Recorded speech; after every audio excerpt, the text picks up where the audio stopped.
ஓம் சக்தி பராசக்தி. என் அன்பு தங்கமே, அன்பு பாசம் என நம்பி ஏமாந்து நிற்கும் உன்னிடம் பேசவே இப்பொழுது உன் அம்மா நான் வந்துள்ளேன்.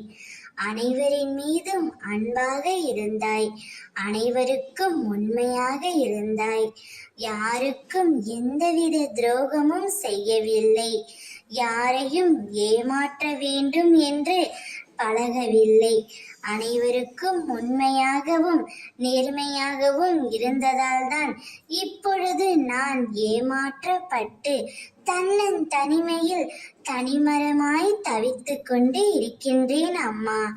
ஆறுதல் கூறவும் ஆளில்லை, தோள் சாய்ந்து அளவும் ஆளில்லை என்ற ஏக்கத்தோடு இருக்கின்றாயே செல்வமே. உன்னிடம் அம்மா நான் பேச வேண்டும். நீ யாரிடம் வேண்டுமானாலும் அன்பு செலுத்தலாம், அதில் எந்த தவறும் இல்லை. ஆனால் அளவு கடந்த அன்பு உனக்கு ஏமாற்றத்தையும் கண்ணீரையும் மட்டுமே பரிசாக கொடுக்கும் என்று நான் பலமுறை கூறிவிட்டேன். ஆனால் இன்று வரை நீ கேட்கவே இல்லை.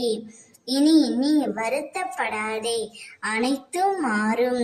நீ விரும்பிய வாழ்க்கை, நீ விரும்பிய பணி, நிரந்தரமான வருமானம் தந்து உன்னை துயரங்களிலிருந்து விடுவித்து உன்னை உயர்த்த நான் நன்மையை மட்டுமே உனக்கு அளிக்கப் போகின்றேன். உன்னை அலை வைத்தவர்கள் முன்பு உன்னை எழ வைப்பேன் தங்கமே. உனக்கு தீங்கு செய்தவர்கள் முன்பு நீ நன்றாக உன்னை வாழ வைப்பேன். என் மீது நம்பிக்கை வைத்து பொறுமையாக காத்து கொண்டிரு, நான் பார்த்து கொள்கின்றேன். ஓம் சக்தி.